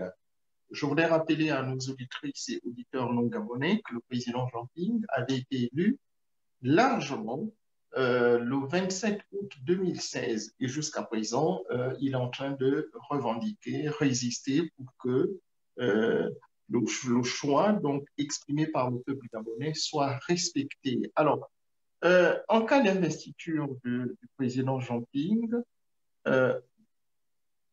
quelle durée de mandat, vous me permettez de vous reposer cette question, devait-il conduire? Non, premièrement, je pense que la vacance du pouvoir doit être proclamée et Jean Ping doit être investi puisque c'est lui qui a gagné l'élection présidentielle. Donc, pour 7 ans. Donc, le mandat sera naturellement celui de 7 ans. Et c'est un mandat qui est très important pour la transformation de ce pays-là. C'est un mandat qui est très important. C'est un mandat que nous attendons, que nous appelons de nos voeux, parce que nous pensons que Jean Ping devrait être celui-là qui va permettre la transition au Gabon, la transition de l'obscurité vers la lumière. Vous comprenez? C'est-à-dire que la transition pour la mise en place d'un régime, d'un gouvernement qui va respecter la loi. Vous exprimez comme les philosophes de lumière au 19e siècle. Non, c'est juste un fait. C'est juste un fait. Aujourd'hui, on est dans l'à peu près. Il faudrait qu'on ait des règles. Il faut qu'on ait des règles qui vont faire en sorte que le pays... parce qu'en fait, hein, le grand problème de nous autres Africains, de beaucoup de nos pays, c'est l'absence du respect des règles. C'est ça qui pose problème. Moi, je suis en Allemagne, c'est un pays très réglementé. Et la règle et le respect de la règle sont des choses importantes. Mais il faut que ces règles-là soient établies, soient écrites. Et mes amis et moi, nous sommes en train de travailler et de réfléchir à ce genre de questions-là. On y reviendra, si vous avez des... On y reviendra plus tard. Quand vous dites vos amis, c'est-à-dire? Mais les amis, les soutiens des Gabonais de la diaspora qui réfléchissent et qui réfléchissent déjà depuis plus d'1 an. Et vous, je suis sûr que vous savez de quoi je parle, puisque vous... Ah non, moi je ne sais pas de quoi vous êtes en train de parler. Puisque vous en faites partie. Ça veut dire quoi? Est-ce que ce sont les soutiens du président Jean Ping qui continuent donc de travailler? Évidemment. Ou bien vous êtes en train de préparer un coup? Évidemment, monsieur Mouketou. Bon, ok, les choses sont claires. Puisque je vous dis que le mandat de Jean Ping doit être le mandat de la transition de l'obscurité vers la lumière. Donc, évidemment, ce sont des gens qui travaillent, qui marchent dans les pas de Jean Ping. Oui, en dehors de l'obscurité vers la lumière, quel type de présidence espérez-vous de la part de Jean Ping? Je pense qu'il y a beaucoup de choses qu'il faudra revoir. C'est-à-dire? Je crois qu'on va reparler de la Constitution tout à l'heure. Je ne voudrais pas empiéter là-dessus. Il y a, en fait, de fond en comble, c'est quelque chose qui est important au Gabon, c'est-à-dire qu'il y a un corpus de règles et de lois qui doivent être revus, de fond en comble. Aujourd'hui, par exemple, tout le monde fait tout et n'importe quoi. Il faudrait redéfinir les rôles de chacun et que chacun s'y tienne. Il y a, par exemple, notre loi fondamentale que chacun modifie au gré des humeurs quand le pouvoir a envie d'introduire une nouvelle modification. On reviendra sur ces thématiques. On reviendra sur ce sujet, sur la loi donc, fondamentale, notamment les différentes modifications projets de modification de la constitution de votre pays. Alors, et la diaspora dans tout ce que vous venez de dire? C'est une très bonne question. La diaspora a un rôle important à jouer. Elle joue déjà son rôle. Elle joue son rôle en partie, mais elle doit s'exprimer davantage. Et la diaspora doit montrer aujourd'hui qu'elle est capable de produire des idées, qu'elle est capable Est-ce qu'elle a une stratégie ou bien des stratégies? Nous y travaillons. Dans le cadre de la résistance. Dans le cadre de la résistance, nous sommes en train de travailler et pendant 1 an, nous avons organisé donc les assises. Hein. Vous avez oui, mais en dehors de ces messes. C'est important. Oui, non, pardonnez-moi, en dehors de ces messes, dans des hôtels, des salles, est-ce que vous avez d'autres stratégies? Mais ce sont des... Parce que pendant que vous êtes en train d'organiser des réunions dans des grandes salles. Au Gabon, vous avez le pouvoir établi qui n'hésite pas de modifier la Constitution. On reviendra sur ça. Et demain, vous allez... je ne pense pas que ça va se réaliser, mais c'est leur projet. Vous allez vous retrouver avec un autre aventurier, le fils de M. Ali Bongo, à la tête de l'État. Mais M. Mouketou, est-ce que vous pensez... Et puis le Gabon fera du surplace. M. Mouketou, je veux poser une question. Est-ce que vous pensez qu'il est possible de bâtir une opposition sans réfléchir? Mais ce n'est pas possible. Ah, OK. Donc, la première chose qu'il faut faire, c'est s'organiser. Mais je pense que les Gabonais de l'opposition, qui sont majoritaires, ont beaucoup réfléchi par rapport aux actes qu'ils posent, des actes concrets. Je ne sais pas si je me fais comprendre. Vous êtes, il me semble, je peux me tromper, dans des réflexions permanentes. Je peux vous poser une question. Vous savez, M. Mouketou, attendez. C'est moi qui anime l'émission. Oui, M. Mouketou, je vais vous répondre. M. Mouketou, oui? Est-ce que vous savez que la personne qui vous parle a fréquenté les parlements dans ce continent-là pour aller parler du problème gabonais? Nous n'avons pas fait seulement cela. Nous pensons que si les gens veulent une nouvelle république, il faut que les gens sachent qu'est-ce que ça veut dire une nouvelle république. Quand les gens disent combattre le système Bongo, est-ce que les gens savent ce que c'est que le système Bongo? Quels sont les piliers du système Bongo? Qu'est-ce qui a fait en sorte que le système Bongo s'établisse pendant aussi longtemps? Est-ce que vous savez qu'au Gabon, il y a des piliers immuables qui sont là depuis le début et qui sont toujours là et qui seront toujours là si rien n'est fait, si on ne les connaît pas, si on ne les désigne pas? C'est un travail, M. Mouketou. C'est un travail que de comprendre son pays. C'est de comprendre. Vous avez présenté, je me souviens, c'est un schéma qui avait été présenté par le professeur Bruno Elangeba. Malheureusement, il n'est pas là, mais nous allons le recevoir la prochaine fois. C'est-à-dire que vous avez bien identifié ce qui bloque l'alternance et le changement dans votre pays, en les nommant clairement. Voyez, j'ai vu ces schémas et puis c'était un travail, en tout cas, un travail très bien fait. Alors, la diaspora gabonaise, j'ai vu qu'elle bouge beaucoup en ce moment, hein, depuis la modification constitutionnelle, les projets de modification constitutionnelle. Et j'ai vu que vous êtes quand même curieux. Hein. Je vois hier, par exemple, j'ai vu le regroupement de beaucoup de leaders de la diaspora gabonaise, mais je ne vous ai pas vu. Je n'ai pas vu le docteur Ella, je n'ai pas vu le docteur Okwe. Il y a le docteur Mengara. Justement, vous avez posé la question. C'est quand même curieux. Hein. Non, attendez, tout le monde ne peut pas tout faire. Attendez. Oui. C'est justement ça le problème de l'opposition gabonaise. C'est-à-dire que tout le monde est spécialiste en tout. La réunion que vous avez vue, c'était la réunion des activistes.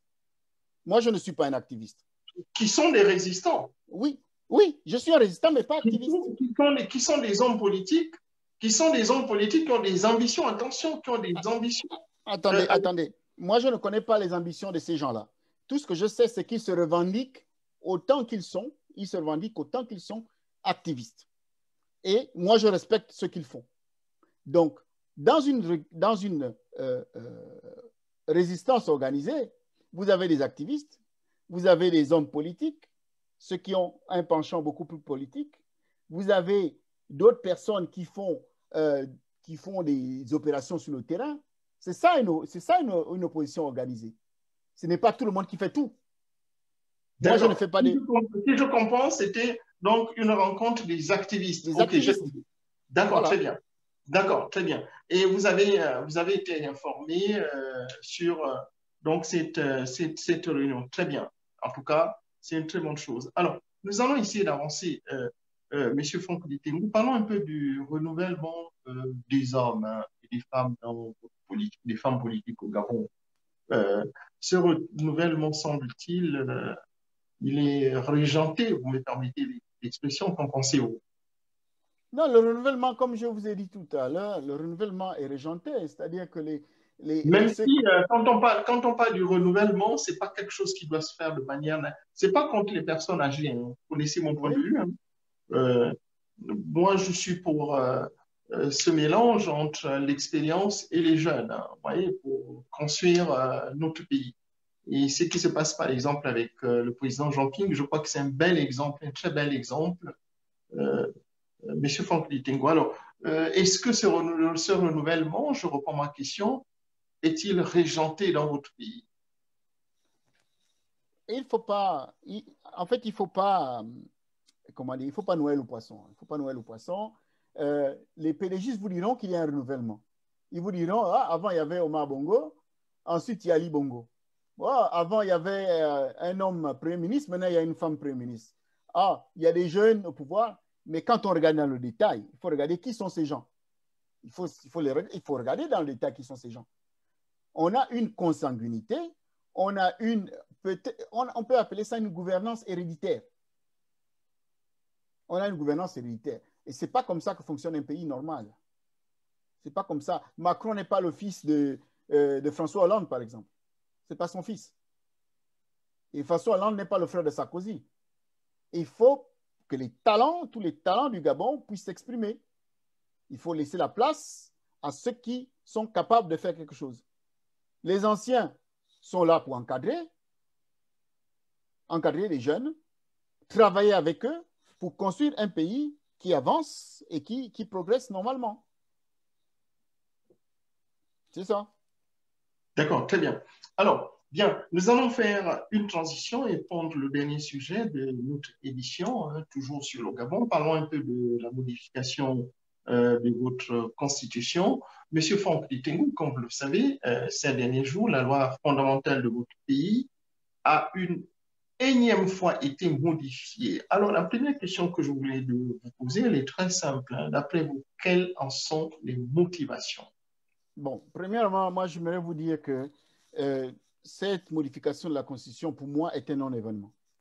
C'est un non-événement parce que je pense que les PDGistes, chaque année, nous sommes dans la période de Noël, hein, et chaque année, ils viennent avec quelque chose, hein. Par exemple, la construction d'un aéroport, la construction d'universités, ou alors ils promettent 30 000 emplois, un jeune emploi, et que sais-je encore. Bon. Une fois qu'on a dit ça, je pense qu'il ne faut pas courir derrière eux. Et en cela, le discours qu'a donné le président Jean Ping était très intéressant. Bon, on reviendra sur ce discours. De ce point de vue-là. Et on reviendra sur ce discours. La question qu'il faut se poser, le vrai sujet, c'est, comme vous l'avez demandé, pourquoi cette modification de la Constitution, pourquoi maintenant? Quelles sont les motivations Quelles sont les motivations? En réalité, il y a un sujet qui traîne, qui est lancinant depuis 2016. C'est le contentieux électoral. Moi, je pense que ça, c'est une diversion de plus. Le problème au Gabon, c'est le contentieux électoral. Tant que ce contentieux électoral n'aura pas été réglé, les diversions, on en aura plusieurs de toutes sortes. Donc, ça, c'est mon point de vue.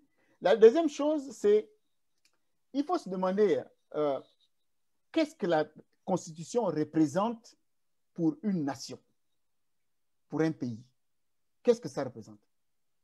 Si on prend le cas des États-Unis, en 200 ans, la Constitution américaine n'a subi que 27 amendements. 27. Pas plus. Donc, et vous, ça fait combien d'amendements, de modifications depuis la mise en place de ce chiffon constitutionnel? La Constitution a été modifiée plusieurs fois, hein. Et si on compte même depuis 1991, je crois qu'ils sont en 3e ou 4e modification. La Constitution, c'est ce qui établit ce que vous êtes dans un pays. Et la Constitution doit tenir compte de vos us et coutumes. Or, notre Constitution est calquée sur la Constitution française. Cette Constitution française sous-entend que les personnes adhèrent à l'idée d'unité et de construction du pays. Quand nous, on prend cette constitution-là, on adhère à quoi exactement? Donc, il faut écrire une constitution qui tienne compte de nos us et coutumes. Et la constitution qui se rapproche de celle-ci, c'est la constitution de 1991. Celle-là, et d'ailleurs, à juste titre, Jean Ping a dit que s'il devenait président, il allait la rétablir, celle-là. Mais ce n'est pas suffisant. Il faut aller au-delà. Il faut l'enrichir de ce que nous sommes. Par exemple? Il faut l'enrichir de nos us et coutumes. Par exemple, de la manière dont nous réglons les conflits chez nous. Il faut en tenir compte. Il faut tenir compte de nos traditions. Une constitution qui est copiée-collée ne peut pas fonctionner chez nous. Parce que les gens, semble-t-il, ne comprennent pas qu'est-ce qu'ils peuvent faire, qu'est-ce qu'ils ne peuvent pas faire. Est-ce que vous pensez que les gens ne comprennent pas ce qu'ils doivent faire ou bien c'est la mauvaise volonté tout simplement, M. Fambili Tengu? Alors, je pense que les deux. Voilà, d'accord, c'est bien. On va essayer d'avancer. Alors, finalement, quel est l'impact comment dirais-je, de cette surprise au sein de votre opposition? Moi, je suis un peu gêné par ce débat. Je vais vous dire pourquoi. Parce que l'opposition gabonaise n'a pas été surprise. Elle n'a pas été surprise parce que le Gabon est une dictature. Le Gabon est une dictature. Est-ce que c'est surprenant qu'un dictateur prenne des mesures qui visent à maintenir la dictature? Non, ce n'est pas surprenant. Premièrement, pourquoi ce n'est pas surprenant? Parce que nous savons déjà que quand le Parlement est taillé à la mesure du parti au pouvoir. Donc, c'est une chambre d'enregistrement. J'ai lu quelque part quelqu'un qui disait qu'il fallait faire pour déposer une motion de censure. Ça me fait rigoler doucement. Une motion de censure dans un Parlement qui est dominé par le PDG, n'est-ce pas? Ça n'a aucune chance d'aboutir. Donc, ce sont vos amis opposants croque-mitaines, des vrais plaisantins. Donc, nous savons que ce régime est comme ça. Ce que nous devons faire, c'est combattre le régime et le pousser dehors. C'est ce que nous devons faire. Ce n'est pas les intermoiements sur la Constitution, tout ça. Moi, c'est un débat auquel je ne voudrais pas participer. Parce que je trouve que c'est un débat qui est biaisé et c'est courir derrière un homme qui est nu, en fait. Donc, si je comprends, c'est que l'actuelle Constitution ne répond pas aux attentes des populations. Évidemment que non. Oui, mais vous, qu'est-ce que vous proposez? Ce que je propose, c'est qu'on prenne le pouvoir d'abord et qu'on change cette constitution-là, qu'on écrive notre constitution, la nouvelle constitution. Et je peux vous dire que mes amis et moi, nous travaillons là-dessus. Nous sommes en train d'écrire la constitution. Et si M. Jean Ping a besoin de cette constitution quand il sera au pouvoir, nous, on sera prêts. Alors, finalement, par rapport à tout ce que nous sommes en train d'évoquer dans votre pays d'origine, le Gabon, quelle a été la position des instances internationales ou bien des organisations, des organismes internationaux et des pays partenaires du Gabon, à l'instar de la France, de l'Allemagne, des États-Unis, etc. Je suis content que vous me posiez cette question-là parce que c'est quelque chose qui me tient à cœur et vraiment qui me choque. Parce que, vous savez, quand on arpente les parlements européens, là, on va au Parlement européen de Strasbourg, où certains vont à l'Assemblée nationale française, ou d'autres s'adressent aux députés allemands, ce qu'ils nous disent, et ça m'a choqué, ce qu'ils disent, c'est qu'il faut respecter les institutions. Comment peut-on respecter de telles institutions? Moi, je dis que les instances, notamment la France ne peut pas nous demander de respecter une constitution qui est triturée, défigurée, déformée comme celle-là. Moi, je ne suis pas, par exemple, pour aller aux élections sous une telle constitution. Ça n'a aucun sens. On va vous demander demain d'aller la respecter. Ça n'a absolument aucun sens. Je dis aux institutions internationales que demain, nous refuserons de respecter cette injonction qui consiste à nous forcer à accepter les institutions qui découlent de cette Constitution, parce que ces institutions sont fondées sur une loi qui ne correspond pas à ce que veulent les Gabonais. Vous voyez? Et vous, comment vous expliquez ce comportement de certains de vos partenaires qui vous demandent de respecter ces institutions, en fait, qui sont ces institutions qui sont des véritables chiffons, hein, dans votre pays, alors que ces mêmes États, donc de vos partenaires, quand ils étaient en difficulté, par exemple, face aux nazis, hein, ils ont organisé une résistance jusqu'à aller libérer leur pays en posant des actes, parfois de violence, voilà. Et aujourd'hui, ce sont les mêmes partenaires qui vous demandent de respecter des institutions qui ne respectent pas, si vous voulez, vous me permettez l'expression, le peuple souverain. Moi, ce que je veux vous dire, c'est que je ne les juge pas. Parce que je considère que ces nations-là font, en fait, ils sont… C'est normal qu'ils le disent. Ils sont dans leur droit de dire ce qu'ils veulent, c'est-à-dire qu'ils sont dans une solution de facilité qui consiste à dire qu'on veut la paix, vous savez, hein, la fameuse paix, on veut la paix, donc pour avoir la paix, faites un gouvernement d'union nationale, en fait, ce n'est pas leur problème, c'est notre problème. Voilà, justement, je voudrais poser une autre question très simple. Au fait, qui dirige votre pays? Une régence, la présidente de la Cour constitutionnelle, l'extérieur? Non, moi je ne pense pas que ce soit l'extérieur. Bien, bon, c'est un pays, c'est comme un avion sans pilote. Moi, j'opterais même pour cette troisième hypothèse, celle d'un avion sans pilote. D'accord. Voilà, un avion sans itinéraire. Oui. Sans itinéraire, où des flibustiers ont pris le contrôle des manettes.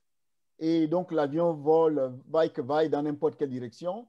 Et jusqu'au jour où il va aller rencontrer un rocher, une montagne, ou va s'écraser dans la mer. D'accord, très bien. Alors, on va terminer avec le discours du président Jean Ping. Mais avant de parler de ce discours, parlons un peu j'aimerais vous poser une question très simple. Comment pouvez-vous nous expliquer le comportement psychologique de ceux qui vous dirigent? Est-ce que ce sont des êtres humains? Je vous pose la question parce qu'en fait, vous voyez, on vit en Occident. Moi, j'ai essayé un peu de faire le calcul du nombre d'années qui sont au pouvoir, hein, avec les budgets colossaux, disons d'énormes budgets qu'ils ont reçus. Hein. Il n'y a pas des autoroutes. J'ai discuté avec quelques étudiants de l'université au Marbourg. Il semblerait que l'université est fermée.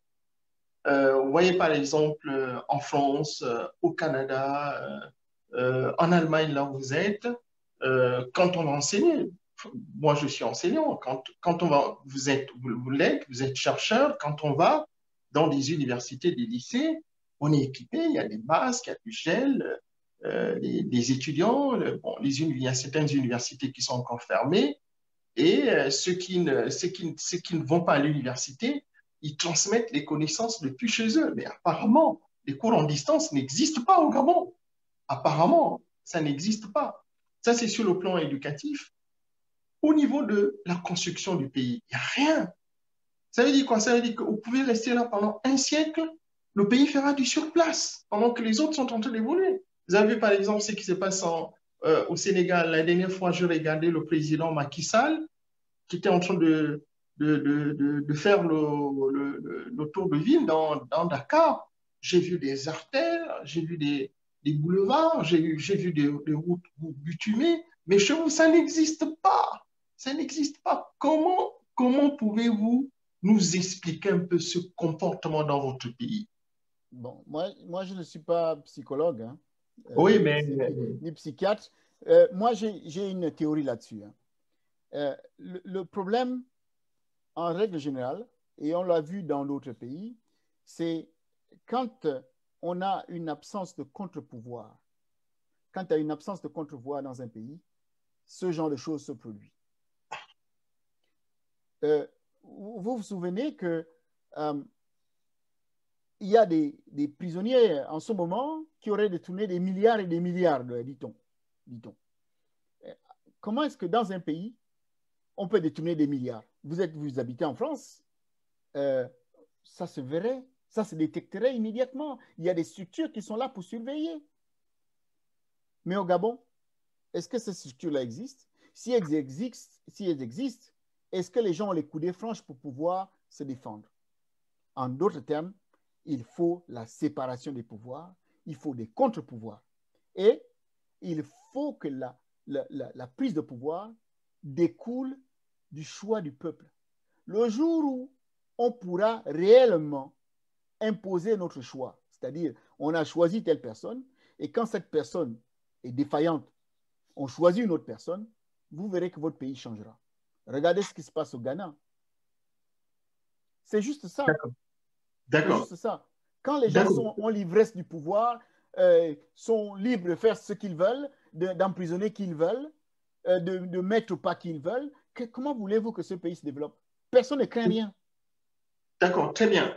Il nous reste donc 16 minutes avant donc de vous demander votre mot de la fin. Parlons un peu du discours du président Jean Ping. Alors, est-ce que ce discours est-il celui de la fin de l'année en cours? Et puis, j'aimerais vous demander comment la diaspora gabonaise d'Eurasie, d'Amérique, nous émettons, a-t-elle reçu et interprété le discours du président Jean Ping? Bon, et vous, en tant que soutien du président Jean Ping, quelle est votre réaction par rapport à ce qu'il a dit? Bon, vous m'avez posé 3 questions. J'espère que vous me permettez de répondre aux 3 questions. Ce sont les 3 dernières questions. Ensuite, vous allez enchaîner avec votre mot de la fin. Okay. Donc, vous avez 10 minutes pour vous exprimer. Okay. La première chose, c'est de dire que vous m'avez demandé si c'est le dernier discours de Jean Ping pour cette année. Je ne peux pas me substituer à Jean Ping. C'est Jean Ping qui sait si le discours qu'il a prononcé maintenant. Est-ce que vous avez compris le sens de ma question? J'ai compris le sens de la question. J'ai compris le sens de la question et j'aimerais dire que la perception que j'ai eue du discours, c'est-à-dire que nous sommes arrivés à un point au niveau de notre lutte qu'il était nécessaire de rappeler clairement la situation, de rappeler clairement que ce n'est plus possible de continuer comme ça. Donc, l'intervention du président Jean Ping a été très bien accueillie dans la diaspora. La diaspora résistante. Je ne connais pas les pédégistes, je ne sais pas ce qu'ils en pensent. Mais la diaspora résistante a très bien accueilli ce discours-là. Mais il faut aller plus loin. Mon avis est que le président Jean Ping a eu raison, comme je l'ai dit sur ma page Facebook. La diplomatie, quand on a affaire à des voyous, la diplomatie ne suffit pas toujours. Il est important, surtout quand un pays va à la dérive, qu'on se prononce fermement sur la situation et que les gens comprennent que les amusements ont duré et qu'il est temps de respecter le vote des Gabonais. Voilà. Très bien. Mais j'aimerais aussi dire une chose. Jean Ping a besoin que des Gabonais prennent à bras le corps ce combat. Non pas seulement du point de vue de la résistance visible, mais du point de vue de la réflexion sur l'avenir du Gabon. C'est important. Et c'est important que les Gabonais aussi prennent en main et fassent leur ce combat. C'est-à-dire, je vais vous donner un exemple. Hein.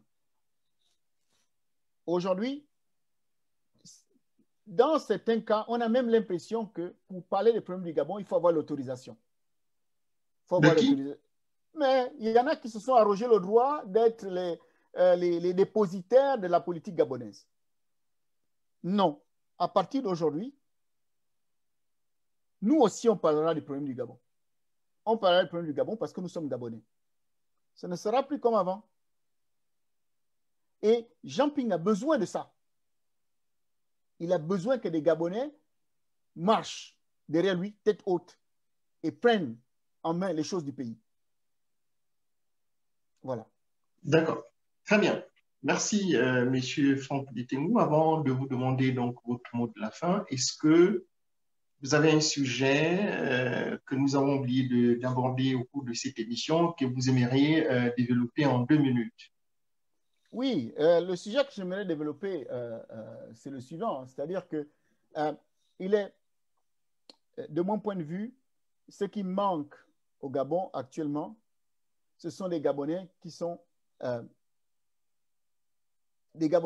prêts à mourir pour leur pays. Des Gabonais qui sont prêts à prendre en main la destinée de leur pays. Vous savez que depuis la réouverture démocratique en 1990, il y a beaucoup de Gabonais qui sont morts au front. Oui. Attendez, je vais expliquer pour que je ne sois pas mal compris. On a discuté longuement sur le fait qu'il y avait cette transhumance entre l'opposition. Un coup, on est à l'opposition, un coup, on est au pouvoir. Ce que je voudrais dire par là, c'est que depuis 2016, il y a des gens dans l'opposition qui, de mon point de vue, n'ont pas encore pris la mesure du problème que nous sommes en train de régler actuellement, de la situation à laquelle nous sommes confrontés. Ce que je veux dire par là, c'est que ce n'est pas Jean Ping le problème. Le problème, ce sont les gens qui sont au pouvoir. Et si vous êtes dans l'opposition, si vous vous revendiquez comme tel, que vous êtes dans l'opposition, le temps est venu, une bonne fois pour toutes, de travailler de concert avec ceux qui veulent changer les choses au Gabon. Les petites chapelles, ici ou là, que ce soit dans la diaspora, que ce soit au Gabon, ne riment à rien, ne vous amèneront nulle part. Parce que, tout simplement parce que, si en 2023, certains espèrent aller aux élections, avec les mêmes personnes qui dirigent le Gabon, avec la même Cour constitutionnelle, avec la même Constitution, les mêmes causes produisant les mêmes effets, ces gens-là seront des candidats de pacotille. Est-ce que c'est clair? Bien. Merci, Monsieur Franck Ditengou.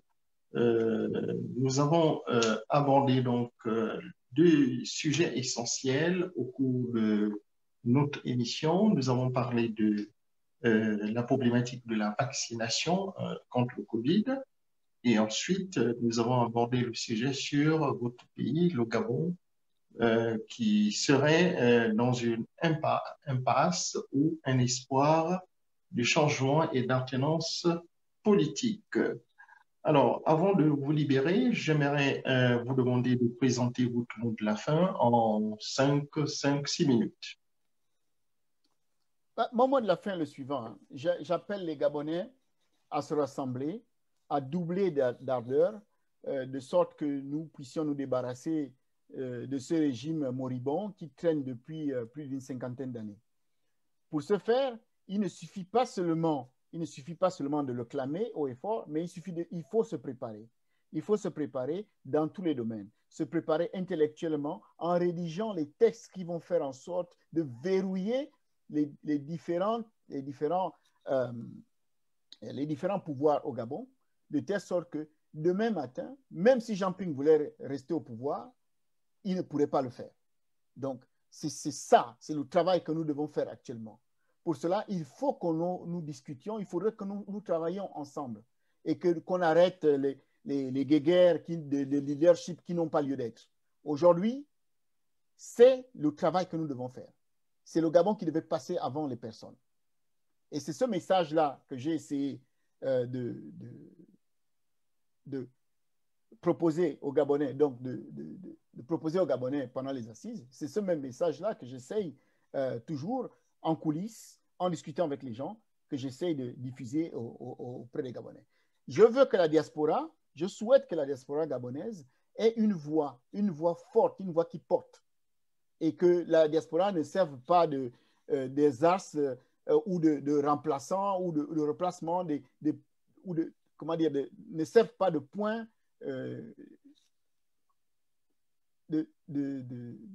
comment dire, de représentants de politiciens gabonais en mal de succès au Gabon et qui viennent ici piocher dans la diaspora pour que cette diaspora travaille pour eux. Non, la diaspora doit avoir une voix.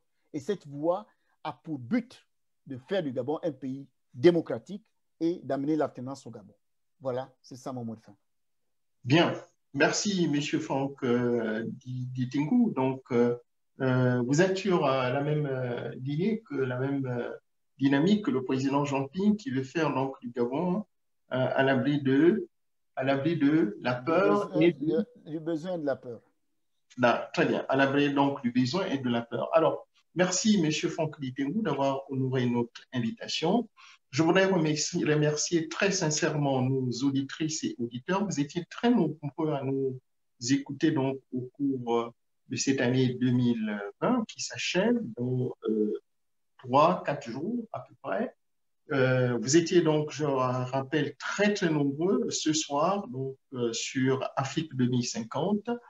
Je voudrais ici donc profiter de l'occasion pour vous souhaiter des joyeuses fêtes de fin d'année et que Dieu vous bénisse et à très bientôt. Merci beaucoup et au revoir. Bonne fête de fin d'année à tout le monde et on se reverra d'ici là. Merci. Au revoir.